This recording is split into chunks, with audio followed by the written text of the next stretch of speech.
So this one's gonna be again about painters and about hackers. And yeah, more after the intro. I think, as always, we're gonna see. And I hope that you're doing fine. I hope you're good.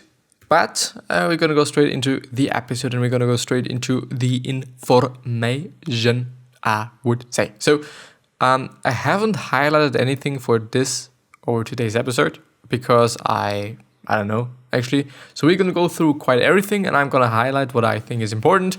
And this is what we're gonna do today. So what groups are powerful but nervous? And what ideas would they like to suppress? What ideas were tarnished by association when they ended up on the losing side of a recent struggle? If a self-consciously cool person wanted to differentiate himself or herself from preceding fashions, for example, from his parents, which of their ideas would he tend to reject? What are conventional-minded people afraid of saying? I think this is a cool question. I know, and I just also like the other questions that we have gone through yesterday. I do think they're quite important, and quite useful to maybe also restructure your thinking, to maybe live a different way of life, maybe as well. Well, yeah, I'm especially curious about anything that's forbidden. Let me see and decide for myself. Well, yeah, I do have to say, like, I'm kind of similar, because, when somebody tells me to not do things, I'm always going to ask why. And if the argument is, or if just the point is that the person is making, like, okay, no, you shouldn't just be doing it because you should just not be doing it, then I'm going to be like, no, I'm going to try it out. I'm going to see for myself, like, and I do also have to say, like, I think this is kind of the case for a lot of people. It's not only me and him and whatnot. I think that's for a lot of people. I don't know. I do think that we just have to see certain things for ourselves and we have to experience things for ourselves until we can say, like, well, yeah or no. And I do think therefore it is just maybe also even more important to do things and to try out things and to fail on your own. Of course, we can learn from other people's failures, and it is actually a good idea to do so because, they have already done the mistakes, so we don't have to do them again or as well. But I don't know if this is having the same exact effect on us as or compared to failing as well. I do it because it is good for the brain. To do good work, you need a brain that can go anywhere.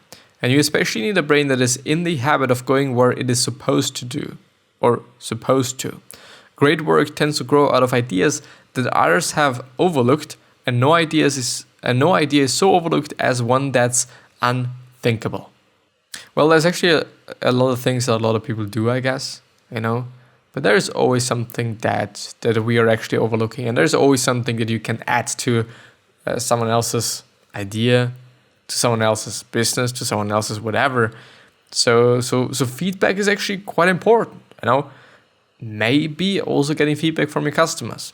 Of course, they don't see like what it is like in the inside of the company. They don't know what's going on inside of it. But something that I've quote unquote learned, something that I've read in one summary that I went through is, which has been all about culture and whatnot, is that when a company is having bad culture inside, that you also can see this from the outside.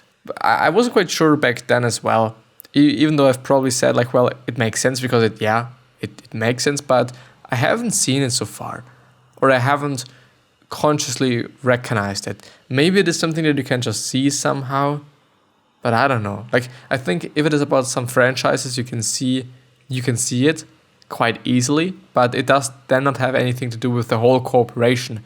For example, like there is one Subway, I guess it is, and it opened really recently, maybe like, and I'm really bad with all these things, like it might have been a year ago, and it might have also just been like 3 years ago. Like, it feels really recent. This is what I know, because we've been having like a McDonald's for ages and maybe even decades. Like, I don't know when this one opened actually, and we've also had a Burger King, but this got like just cut away and shit. So yeah, The thing is, I do kind of always feel like, because I'm walking past that subway relatively often, so not always, not every day, but relatively often I see it, but I don't really look inside of it each time. But when I do, I most often see either no people or just not really a lot of people, and it feels so and lonely is not the right word, but it feels like not good. Just not feels good to also go inside of it and just ask for something, and or just, I don't know, just have a look at the meals they're offering, because I don't actually know what they're offering, and all those things. Like I don't know, just an example that I thought about. Well, yeah. There seems a clear correlation between intelligence and willingness to consider shocking ideas. This isn't just because smart people actively work to find holes in conventional thinking. Conventions also have less hold over them to start with. Yeah. I don't know. And I do think just being able to think creatively is such a gift. And I'm also just so gifted I've been able to attend a graphic design school. And I still am. Technically. Training yourself to think unthinkable thoughts has advantages beyond the thoughts themselves. It is like stretching. When you stretch before running, you put your body into positions much more extreme than any it will assume during the run. If you can think things so outside the box that they would make people's hair stand on end, you'll have no trouble with the small trips outside the box that people call innovative or innovative. Innovative.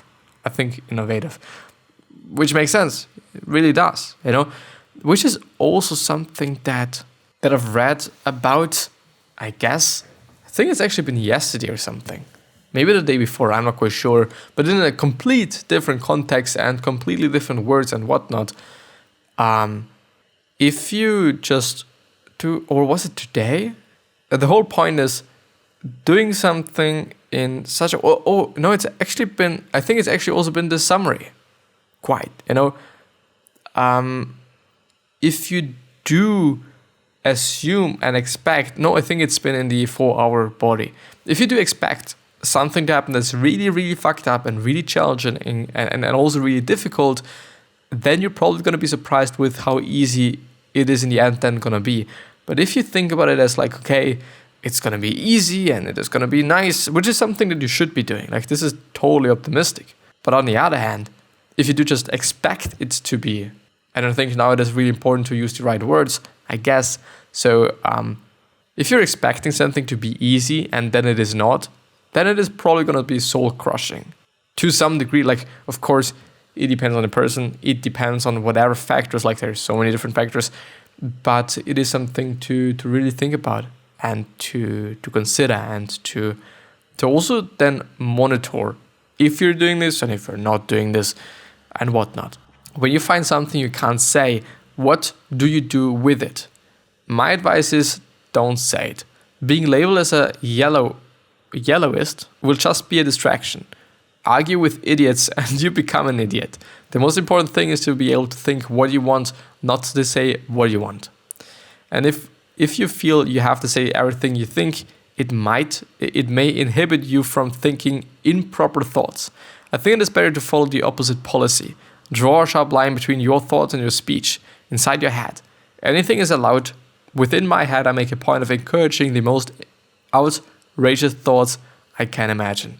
Yes, it is actually something that my mother and, well, especially my mother, but I think my parents in general always told me to do, actually. Like, you can think everything you want, but you shouldn't just say everything you want. And I do think, yes. You shouldn't necessarily say everything that you're thinking about.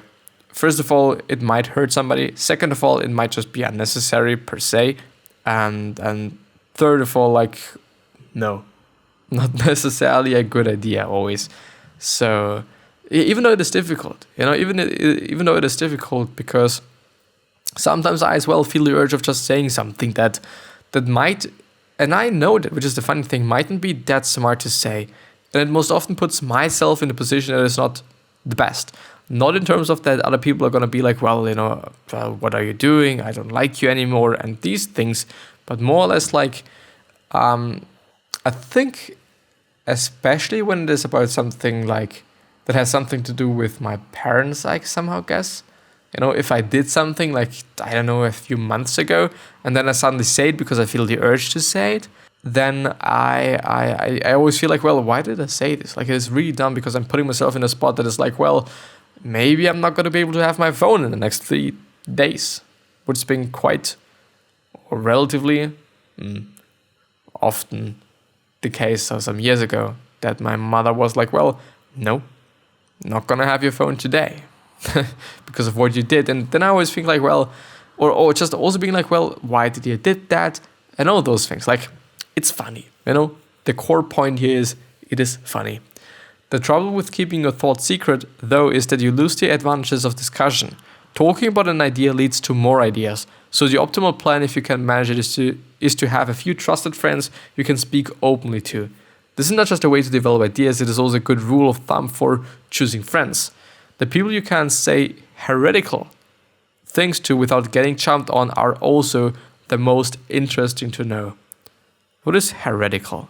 Is it like critical? So criticism, unorthodox, or unorthodox, I guess. Dissenting, free thinking. Yeah, I think it is a cool thing. I think it is a cool thing to just have people that you can talk openly to, and they're not going to be like, well, what are you saying? What are you thinking about? Like, I mean, like, getting rejected is nothing bad. I think this is also good as a friend to do. Like, if your friend tells you just a bad idea, you should also say that it is a bad idea, in your opinion. And maybe you should also just really underline that this is your opinion about his idea or her idea. Because, well, I really have to say that language can hurt, and language can really, really, really, really elevate somebody. So it's definitely important to choose the right words, and it is definitely important to just choose the right sentences and also the right tonality, because I think, and this is something that I've heard yesterday in a podcast of Gary Vee with Damon John, something like that, the Shark Tank guy, and he said like, I think it is 65% tonality and the rest is like what you said, actually. Even though there's also body language that he's also been talking about, or that he also talked about. So yeah, it's definitely a really high percentage of tonality that matters. Ask anyone and they'll say the same thing. They're pretty open-minded, though they draw the line at things that are really wrong. Yeah, it's probably something that you can see really often or hear really often. To see fashion in your own time, though, requires a conscious effort. Without time to give you distance, you have to create distance yourself. Instead of being part of the mob, stand as far away from it as you can and watch what it's doing. And pay especially close attention whenever an idea is being suppressed. Why is it suppressed? Is it actually a good idea, but people think it is not? A lot of really great thoughts and a lot of really interesting thoughts as well that I, as such, wouldn't have thought about, I guess. Which is kind of the beauty about everything you can read, that you can listen to, that you can watch as well, that you can just get new ideas and you can just elevate your thinking. What exactly is the hate speech? So, quote unquote, hate speech. So what exactly is hate speech? I'm sorry. This sounds like a phrase out of 1984. Labels like that are probably the biggest external clue. If a statement is false, that is the worst thing you can say about it. You don't need to say that it is heretical, and if it isn't false, it shouldn't be suppressed. So when you see statements being attacked as X, axis, or Y, ick, substitute your current values of X and Y whenever in 60-30 or 20-30, that's a sure sign that something is wrong. Yeah, I think critical thinking as such is something that's really, really, really, really, really, really, really, really important, because if you can't decide for yourself if something, if you can't decide for yourself if something is either the right way to do or the wrong way to do, for example, not necessarily only these two things, but it is probably a really big part, then there is something not that good, because you really have to be able to do that. And also with political messages, like, are they really saying what they are saying, or is there some underlying message? Is there something between the lines? Is there something like they actually say but they're not saying it? Yeah, I really have to say, like, just thinking about a lot of things that are happening, a lot of things that people are doing, a lot of things that you are doing as well. Like, why am I doing this? Why am I doing that?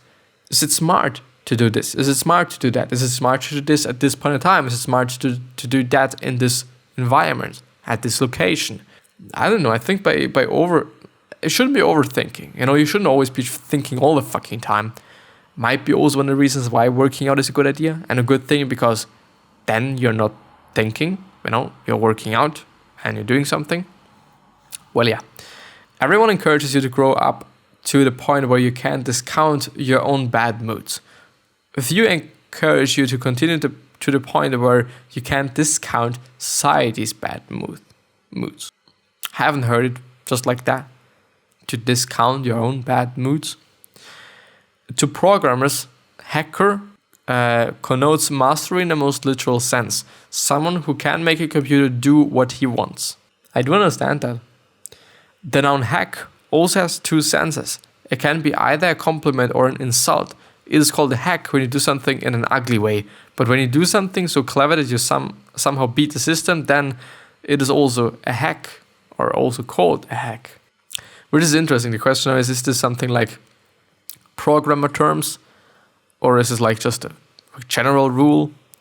Well, disobedience is byproduct of the qualities that make good programmers. They may laugh at the CEO when he talks in generic corporate news speech, but they also laugh at someone who tells them a certain problem can't be solved.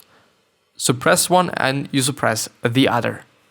Well, I don't know. I don't know if you can generalize that. And I, in general, hate generalizations. By the way, this is something that I have to write about in the book. Because I'm writing a book at a time, and I've started like quite some time ago, actually. And I'm also not going to be able to finish, I don't know, in the next month or so. I don't know. First bigger product, I'd say. But the thing is, if you generalize everyone, I mean, you just can't. You can't. I'm different than you are, and you're different than I am in various certain aspects, And my neighbors, they're completely different than I am. And I'm completely different than they are. Of course, there might be some similarities. I'm not saying that there's no similarities in people and whatnot. There is a lot of similarities that we can also see through studies and other stuff that we have on data, basically.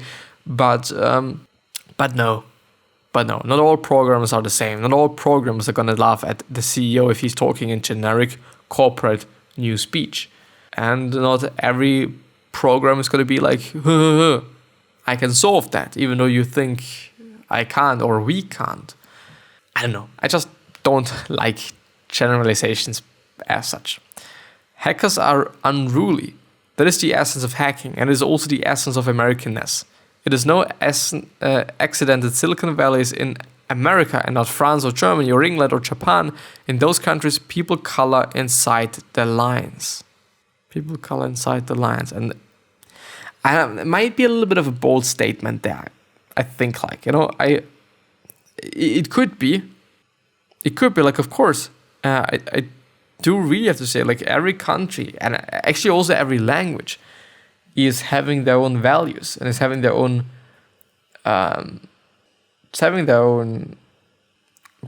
concepts, of course, but also souls. Souls in terms of every language feels differently, and being in a different country feels also differently because the people are different. The culture is that's the right word. The culture is different.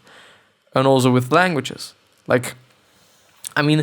Especially if you just have a look at the amount of words there are for certain things, in languages from people that are living in Arctic countries, there's more nouns or more words for snow and how the snow feels like and how it looks like and whatnot than any other country, because they seem to be in need of this, I guess. I assume.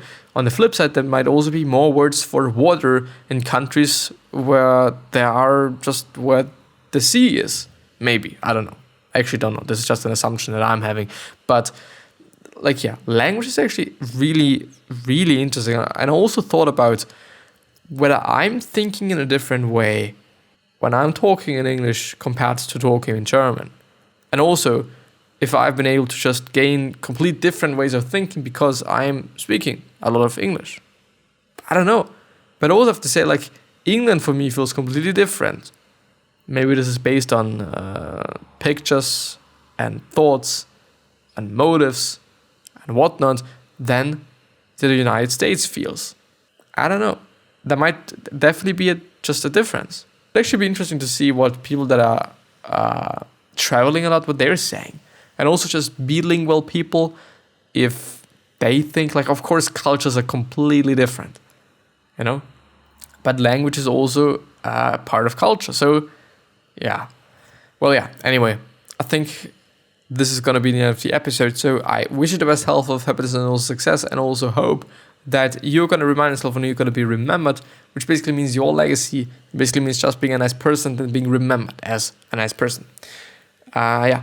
With that being said, 3 questions that I'm having here are: why are you here? What are you trying to change? And what is bothering you the most? These 3 questions are hopefully going to show you your purpose and maybe even a business idea. So yeah, I'm going to see you the next time. I at least hope. And bye-bye. Thank you. Thank you really a lot for being with me. I really, really, really appreciate that a lot. Also stay healthy and cool and whatnot. Gonna see you the next time. I hope. But I can't just end the episode anyway because nothing is working once again. But I could just comparison culture, you know, and also like there are certain patterns that we can see with different cultures. Compare countries. Hofstad insights. Country comparison. I do wonder what this is because I don't know what this is. Hofstad Insights, consulting, training, certification, and type a country. Read more about those country. Type a country. I do wonder, where is it? The United States. Oh. Power distance. Individualism is 91. I assume out of 100. Masculinity, 62. Uncertainty, avoidance, 46. Okay. Long-term orientation, 26. And indulgence, 68. What if we compare this to the United Kingdom? It's actually really, really, really similar. It really is. Like, power distance is 40 in the United States and 35 in the United Kingdom. Then 91 in individualism to 89. 62 to 66 in masculinity. This is actually something that I didn't really expect. Okay, it is estimated, they say so. Then the uncertainty avoidance, 35% in the United Kingdom compared to 46. Then long-term orientation in the United States, it is 26, and in the United Kingdom is 51. And the indulgence is 69 and 68. Can I add another one? I can. So I do wonder what happens if I just try Austria there. Okay. Yeah. Power distance in Austria is 11 compared to 35 and 40. Individualism 55 compared to 89 and 91. Masculinity is 79. Well, I don't actually know. Then actually northern countries must be really high. I assume because, I mean, Swedish people and whatnot really muscular without just having any kind of whatnot. Uncertainty avoidance 70. This is something that I could have expected and I have also expected. Then long-term orientation 60 and indulgence 63. I do wonder what Germany is like there. You know, if it is really like, Austria is really just, Germany. Germany is now this one. Well, they are actually as masculine as the United Kingdom is. And also the other thing, well, yeah. What does actually indulgence mean? I don't know what indulgence is. Read more about chosen countries. Oh, I can't. Power distance. Oh, there's actually like all these things here. Indulgence. One challenge that confronts humanity now and in the past is the degree to which small children are socialized Without socialization, we do not become human. This dimension is defined as the extent to which people try to control their desires and impulses based on the way they were raised. Relatively weak control is called indulgence, and relatively strong control is called restraint. Cultures can therefore be described as indulgent or restrained. Austria is an indulgent country with a high score of 63. People in societies classified by a high score on indulgence generally exhibit a willingness to realize their impulses and desires with regard to enjoying life and having fun. Oh. They possess a positive attitude and have a tendency towards optimism. In addition, they place a high degree of importance on leisure time and act as they please and spend money as they wish. Like, yeah, the whole leisure time thing, I can definitely see this in Austria. I really have to say that. But I didn't really... Well, in Germany, it's actually relatively low there. But I also thought that it is quite high in the States as well. But yeah, I'm going to end the episode there. Gonna see you the next time. So, bye-bye.